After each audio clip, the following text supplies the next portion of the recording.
Hey, are you guilty of worrying about other people's opinions about you, your life, your habits, your behaviors, your choices? Well, I'm here to tell you that you are not alone when you're worrying about opinions of other people. And that's what we're going to talk about today in this video. Now, who am I? I'm Marshawn Olanio. I am a shift relationship strategist where I help Black Christian women that are married or in long-term relationships to stop feeling disconnected and unloved and shift you to feeling heard, understood, and appreciated now. And so I get plenty of women that get in my chair, that get on my Zoom call, that get on the regular telephone, and they're wondering how to stop worrying about the opinion of other people. Well, I'm going to share with you 3 ways to actually stop worrying about the other opinions of other people, because the first thing is you have to focus on controlling your own thoughts, controlling the things that you can control. And in this instance, and in every instance actually, the only person that you can control is yourself. You can only control the thoughts that you are having about yourself. So it really doesn't matter what other people, including but not limited to your spouse, is thinking about you. It is what you think about you when no one else is around. It is the things that you say about yourself that are most important. It is the things that you do in your habits and in your behaviors that make a difference in the way that your life is unfolding, because you have the power to create the life that you want to be a part of. And so you don't have any control about anything that anybody else says about you, that anybody else thinks about you, the treatment or behavior that they do towards you. You have control over none of that. And so just like you don't have control over their thoughts, they also don't have control over your thoughts or your behaviors as well.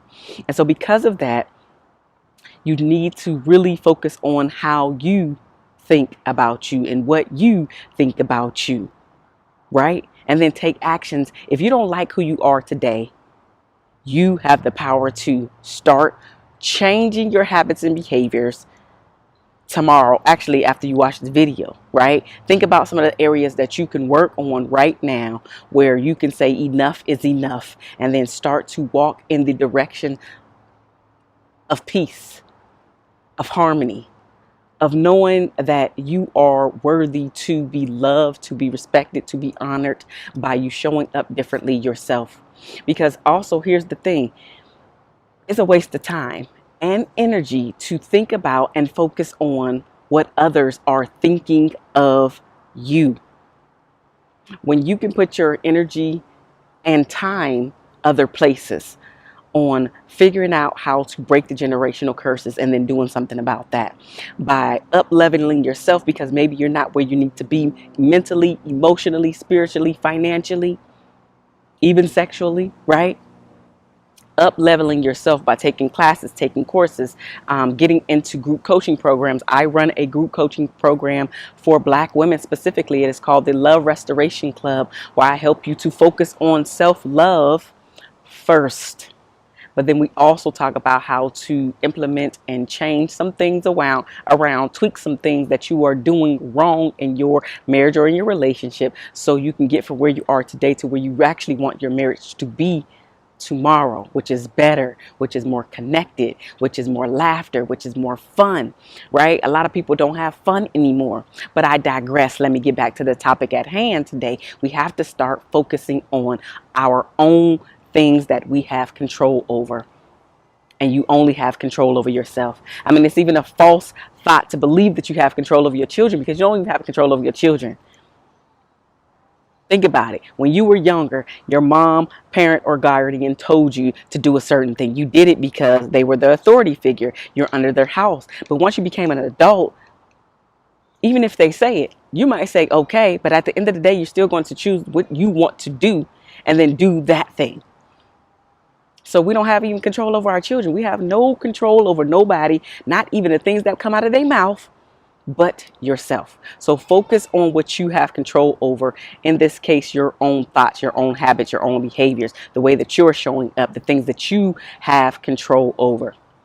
The second thing, and how to stop worrying about other people's opinions of you, including but not limited to your spouse, is to continue to meet more people. When we get into our relationships and have our children and start building our families, we have a tendency to cut off other people. And that means really meeting new people, because we're trying to establish this family and this family as well as the household. Maybe you're having a new baby or children, right? And so now we have these new dynamics in our relationships, and we have a tendency to cut off meeting new people. But what you will find is that when you continue to meet new people, everybody is going to have an opinion about what you should be doing in your life.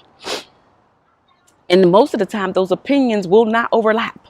There might be a tiny bit of overlap in it, but for the majority of the people that you are talking to, it will be something different that they suggest that you should do. Again, you want to do what you need to do for you. But the reason why you're meeting new people is because you are going to notice that everybody has a different opinion. You will notice that the world is wide open. And so why not do what you really want to do versus what other people want you to do? Because as I mentioned before, your opinion is the only opinion that should matter. I get that our family and our spouses and our children have an influence over what we do. But at the end of the day, the choice is ours. The choice is yours to make about how you behave, about the things that come out of your mouth, if you're responding versus reacting, right? If you're actually a woman of your word and you're doing the things that you need to do, if you're being a good or great mom, if you're being a good or great spouse. You have control over all of that. And so I get a lot of people that come in, men and women alike, that have a tendency to blame their parents or guardians for how their life is starting to turn out. Well, listen, at some point, you cannot continue to blame your mom, your dad, your grandparents, your aunts, your uncles, even your siblings, nobody, for your life and your choices that you are continuing to make as an adult. As a child, somebody should have corrected you and reared you a certain type of way, but they didn't. And also that adds to your testimony. That adds to your story and creating who you are. And so you were meant to actually go down the path that you went down. But now it's up to you to start rewriting the story if you don't like what you are seeing as an adult. As a child, you really couldn't get it. For whatever reason, maybe your environment, maybe it was the parents, but whatever. But at some point as an adult, we have to stop blaming our parents or guardians for how our lives are turning out present day. Because you have the power to change it around. You don't like the fact that you didn't get hugs and now it's really hard for you to hug and be very physical in your romantic relationship. Guess what? That is something that you need to practice doing. Put on a timer. Whatever it is, so you can feel more connected to your spouse. You don't want to be vulnerable. You don't want to show your quote unquote weakness, not realizing that vulnerability is actually a strength, but you don't want to show your weakness because every time you do that, you get hurt. Well, that is actually a testimony to yourself to say, why do I keep choosing these people that have a tendency to hurt me? It is something that you are allowing, maybe not necessarily the thing that they're physically doing to you, but because you keep attracting the same person, it's because you have not learned the lesson. And until you learn the lesson, you're going to keep going through that turmoil that you're currently going through. Because you're not choosing to create the life that you actually want to be a part of. You're just going along with the flow and you're hoping that things are just going to fall into place. But they're not going to fall into place because you have a choice to make. You have a path to create intentionally. Not unintentionally. So you don't have to worry about other people's opinions, because if there is not a path, you literally could go create a path. You want to write that book? Go write that daggone book. You want to start your own coaching program? Start your own coaching program. You want to open up that business to sell socks or t-shirts? Do it. Figure out a way to get it done, because the people that do the things that nobody else wants to do, figure these things out, actually become the people later on that are wealthy, successful, and abundant by doing the things today that nobody wants to do, because tomorrow then they'll be able to live the life that they really want to live, that they can't currently live today because they're in the grind, if you will. They're figuring it out. They're cutting down all of the path inside of the jungle right now. They're inside of the jungle creating their path. And so You have the power to create the life that you want to live. So you got to stop worrying about other people's opinions. The third and final thing is literally to start telling yourself a different story. I get clients in that are literally on the hamster wheel, or they're playing a broken record over and over again about how they've been hurt, how they've been treated, how they've been cheated on, and they're just going around and around and around. And at some point, you got to jump off that. You got to jump off the that hamster wheel. You got to stop playing that record and tell yourself a new story. You know what? I did get cheated on, but guess what? I am worthy enough to not be cheated on, and that's not something I'm going to accept anymore. You know what? I used to be told I was ugly all the time. Well, guess what? Maybe I'm ugly to that person, but I'm beautiful to me. And until I believe that I'm beautiful to me, nobody else is going to see my beauty. These are the stories that you need to start changing. Accept the fact that you went down that road and it was not what you wanted it to be. It's okay. You're not alone. Everybody has a story. Did you hear me? Everybody has a story. And so it's okay. It's totally okay that you feel a certain type of way. I'm not taking away any emotion that you feel about the situation that you went through.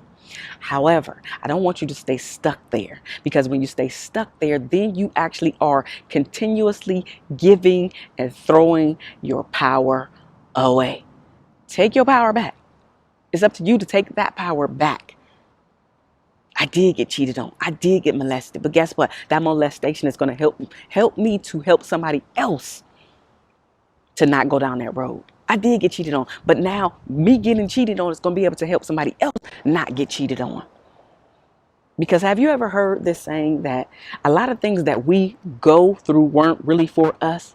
They're for us to help somebody else who's actually going through or about to go through or have just come out of that same situation. And then you can go and impart your wisdom to say, hey, I understand exactly what you're going through because I've been there, I've done that.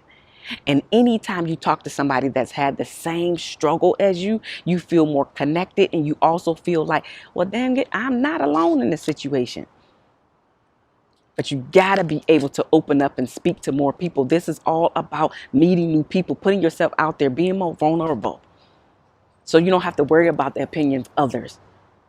Because as I just mentioned earlier in this video, the only person's opinion that is the most important is yours, sis.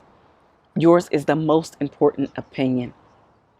And nobody can make you feel a certain type of way or make you think a certain type of way unless you give the permission and you secretly believe that about yourself, which is why we get these feelings and we get into our emotions and why did he and why did they and all this other stuff. It's because you secretly believe that about yourself, which is why you're allowing these things to continue to happen to you. When the first time it happened to you, okay, shame on them. Second time, okay. Third, too many. Too many.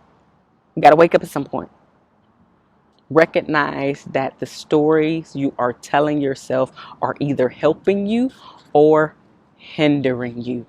So which story are you telling yourself, and is it helping you or is it hindering you? I am Marshawn Olanio, your favorite shift relationship strategist, and I will talk to you in the next video. Bye now.